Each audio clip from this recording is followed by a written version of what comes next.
Assalamualaikum warahmatullahi wabarakatuh. Selamat pagi semuanya. Waalaikumsalam warahmatullahi wabarakatuh. Selamat pagi, Bu. Wah, semangatnya hari ini. Bagaimana kabar kalian semua? Alhamdulillah sehat, Ibu. Alhamdulillah. Nah, sebelum kita memulai pembelajaran hari ini, langkah baiknya kita rapikan tempat duduk dulu ya.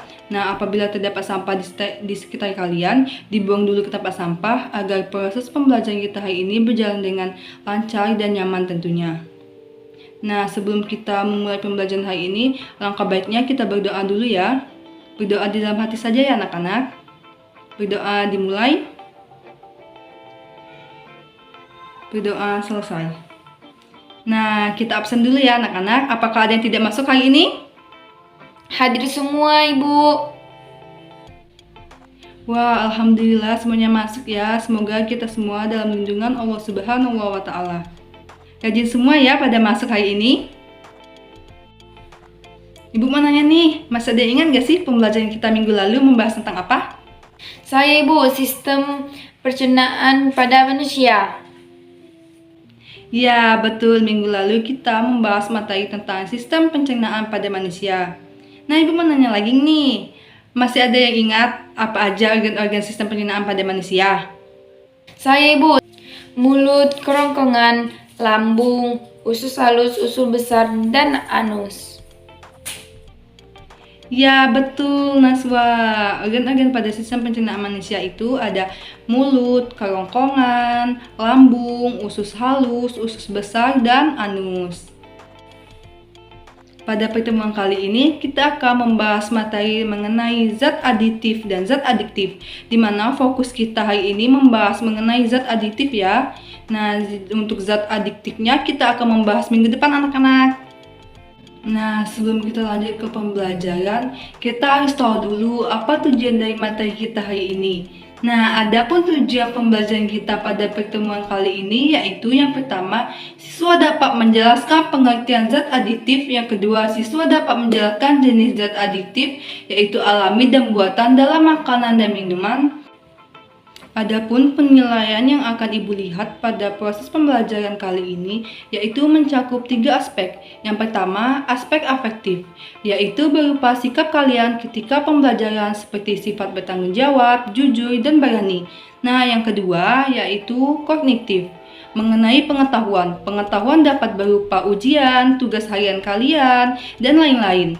Nah, yang ketiga yaitu aspek psikomotorik, yang berkaitan dengan keterampilan dan keaktifan kalian ketika proses pembelajaran.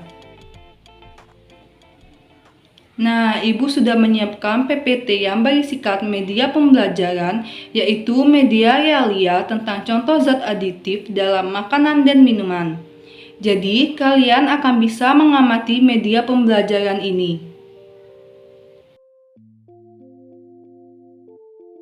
Nah, sekarang kita masuk ke materi kita mengenai zat aditif. Nah, Ibu mau nanya nih, ketika pulang sekolah, apakah kalian sering melihat atau bertemu penjual makanan atau minuman? Sering, Ibu. Bagaimana pendapat kalian tentang tampilan dan rasa makanan atau minuman tersebut? Memiliki tampilan yang menarik dan rasa yang lezat, Ibu. Ya, biasanya para penjual menambahkan zat-zat tertentu dalam makanan atau minuman agar memiliki warna yang menarik dan memiliki rasa yang lezat. Nah, apa saja sih zat-zat yang ditambahkan pada makanan atau minuman tersebut? Zat-zat yang ditambahkan pada makanan atau minuman yaitu pewarna, pemanis, pengawet, penyedap, pemberi aroma, pengental, dan pengemulsi. Nah, ini merupakan jenis-jenis zat aditif loh. Ada yang tahu tidak apa itu zat aditif? Tidak tahu, Ibu. Nah, zat aditif merupakan bahan yang ditambahkan dengan sengaja ke dalam makanan atau minuman dalam jumlah kecil saat pembuatan makanan dengan tujuan untuk memperbaiki penampilan, cita rasa, tekstur, aroma, memperpanjang daya simpan, dan untuk meningkatkan nilai gizi pada makanan dan minuman seperti penambahan protein, mineral, dan vitamin. Nah, berdasarkan fungsinya, zat aditif dapat dikelompokkan menjadi 7 macam, yaitu yang pertama, pewarna, pemanis, pengawet, penyedap, pemberi aroma, pengental, dan pengemulsi. Sedangkan berdasarkan asalnya, zat aditif dibedakan menjadi dua, yaitu zat aditif alami dan zat aditif buatan. Nah, Ibu mau nanya nih, apakah kalian tahu perbedaan zat aditif alami dan zat aditif buatan? Tidak tahu, Ibu. Nah, jadi perbedaan zat aditif alami dan zat aditif buatan terletak pada bahan bakunya. Zat aditif alami, bahan bakunya berasal dari makhluk hidup, misalnya zat pewarna dari tumbuhan atau zat penyedap dari daging hewan, dan lainnya. Nah, sedangkan zat aditif buatan diperoleh melalui proses reaksi kimia yang bahan baku pembuatannya berasal dari bahan-bahan kimia, misalnya bahan pengawet dari asam benzoat, pemanis buatan dari sakarin, dan lainnya. Nah, untuk selanjutnya kita akan membahas jenis-jenis zat adiktif dalam makanan atau minuman. Yang pertama yaitu pewarna. Pewarna adalah bahan yang ditambahkan pada makanan atau minuman dengan tujuan untuk memperbaiki atau memberi warna pada makanan atau minuman agar menjadi lebih menarik. Nah, pewarna ini dibagi menjadi dua, yaitu pewarna alami dan pewarna buatan. Pewarna alami adalah pewarna yang dapat diperoleh dari alam, misalnya dari tumbuhan ataupun hewan. Contohnya warna kuning yang dihasilkan dari kunyit, kemudian warna hijau yang dihasilkan dari daun pandan, dan warna merah yang dihasilkan dari stroberi ataupun buah naga. Selanjutnya, pewarna buatan. Pewarna buatan berasal dari bahan-bahan kimia sintetis yang pembuatannya melalui proses reaksi-reaksi kimia. Contohnya warna hijau yang dihasilkan dari fast green PCV, warna kuning yang dihasilkan dari tetrazin, dan lainnya. Nah, biasanya para penjual lebih memilih pewarna buatan daripada pewarna alami karena pewarna buatan memiliki kelebihan dibandingkan pewarna alami, di mana pewarna buatan ini harganya lebih terjangkau, praktis dalam penggunaannya, dan menghasilkan warna yang lebih kuat daripada pewarna alami. Nah, ya kan? Pewarna buatan itu lebih mencolok warnanya daripada pewarna alami. Contoh makanan yang biasanya menggunakan pewarna buatan yaitu kalian bisa melihatnya pada gambar, ada kue pojo, kue lapis, dan kue dadar gulung. Pembuatan kue ini biasanya menggunakan pewarna buatan yaitu pasta yang ada dijual di toko-toko atau supermarket terdekat. Kalian bisa melihat di gambar makanan yang menggunakan pewarna buatan biasanya memiliki warna yang lebih terlihat jelas atau lebih menarik. Sedangkan makanan yang menggunakan pewarna alami biasanya memiliki warna yang kurang jelas dan penampilannya kurang menarik daripada makanan yang menggunakan pewarna buatan. Nah, yang kedua, pemanis. Pemanis merupakan bahan yang ditambahkan pada makanan atau minuman sehingga dapat menyebabkan rasa manis pada makanan atau minuman tersebut. Nah, pemanis ini dibagi menjadi dua, yaitu pemanis alami dan pemanis buatan. Pemanis alami contohnya yaitu gula pasir, gula aren, gula kelapa, dan lain-lain. Pemanis buatan contohnya siklamat, aspartam, sakarin, dan lain sebagainya. Contoh pemanis buatan aspartam terdapat pada es krim ya. Nah, pemanis buatan ini memiliki rasa yang lebih manis daripada pemanis alami. Pemanis buatan ini dapat digunakan untuk menggantikan pemanis alami bagi orang-orang yang tidak diperbolehkan mengkonsumsi pemanis alami seperti penderita kencing manis. Selain itu, pemanis buatan tidak menghasilkan kalori dalam tubuh sehingga sering digunakan oleh orang-orang yang sedang diet.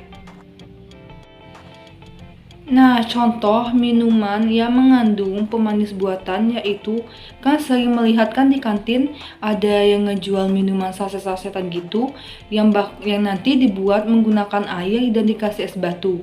Nah, itu mengandung pemanis buatan yang apabila kita konsumsi secara terus-menerus itu akan berbahaya bagi tubuh kita. Nah, karena itu mengandung pemanis buatan. Nah, ibu sarankan untuk anak-anak ibu mulai sekarang jangan sering meminum minuman perasa seperti itu.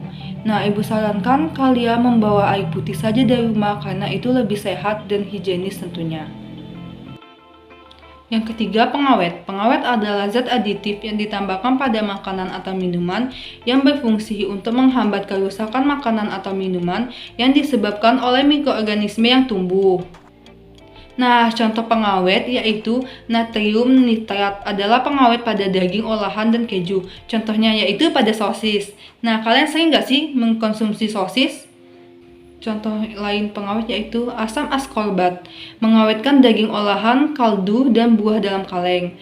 Adapun metode pengawetan lain adalah dengan cara fisik, misalnya dengan pemanasan, pendinginan, pembekuan, pengasapan, pengalihan, dan penyinaran. Yang keempat yaitu penyedap. Penyedap adalah bahan tambahan makanan yang digunakan untuk meningkatkan cita rasa makanan. Penyedap ini dibagi menjadi dua, yaitu penyedap alami dan penyedap buatan. Contoh penyedap alami yaitu garam, bawang putih, bawang merah, cengkeh, dan kayu manis. Contoh penyedap buatan yaitu MSG atau monosodium glutamat. Senyawa ini dibuat dari fermentasi tetes tebu dengan bantuan bakteri Mycococcus glutamicus. Banyak ahli kesehatan berpendapat bahwa penggunaan MSG yang berlebihan dapat menimbulkan penyakit yang dikenal dengan nama sindrom restoran Cina yang memiliki gejala pusing, mulut terasa kering, lelah, mual, atau sesak napas.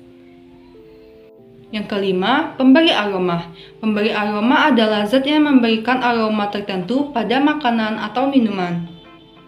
Zat pemberi aroma ini dibagi menjadi dua, yaitu zat pemberi aroma alami dan zat pemberi aroma buatan. Contoh zat pemberi aroma alami yaitu dapat kita temui pada ekstrak buah anggur, ekstrak buah nanas, dan minyak atsiri. Contoh zat pemberi aroma buatan yaitu dapat kita lihat dari amil caproat yang memberikan aroma apel, amil asetat yang memberikan aroma seperti pisang ambon, dan vanilin yang memberikan aroma seperti vanili. Nah, yang keenam, pengental. Pengental adalah bahan tambahan yang digunakan untuk menstabilkan, memekatkan, atau mengentalkan makanan yang dicampurkan dengan air, sehingga membentuk kekentalan tertentu. Contoh dari pengentalan yaitu pati atau maizena, gelatin, agar-agar, dan lain-lain. Pada makanan contoh pada saat memasak capcay. Nah, kuah pada capcay itu ditambahkan sedikit larutan pati agar menjadi sedikit kental kuahnya. Nah, yang terakhir, pengemulsi. Pengemulsi adalah bahan tambahan yang dapat mempertahankan penyebaran lemak dalam air dan sebaliknya. Contoh pengemulsi makanan adalah lecitin yang terkandung dalam kuning telur maupun dalam kedelai. Fungsi lecitin ini banyak digunakan untuk pembuatan mayones dan mentega. Nah, untuk selanjutnya kalian buka di Google Classroom kalian. Di situ terdapat tugas di mana kalian akan dibagi menjadi dua kelompok untuk menganalisis contoh-contoh zat aditif alami dan zat aditif buatan yang dibuat pada karton dan akan kalian presentasikan minggu depan. Nah, untuk lebih jelasnya langkah-langkahnya sudah Ibu kirimkan di Google Classroom ya, agar mempermudah kalian dalam mengerjakan tugasnya. Nah, untuk pertemuan berikutnya kita akan membahas materi mengenai zat adiktif ya. Baiklah, pembelajaran hari ini telah selesai. Mari kita ucapkan hamdalah. Alhamdulillahirrabbilalamin. Sekian dari Ibu, kurang lebihnya mohon maaf. Ibu akhiri. Wassalamualaikum warahmatullahi wabarakatuh. Waalaikumsalam warahmatullahi wabarakatuh. Jangan lupa tugasnya ya, yang akan dipresentasikan minggu depan. Dan minggu depan kita akan membahas materi mengenai zat aditif juga ya. Terima kasih.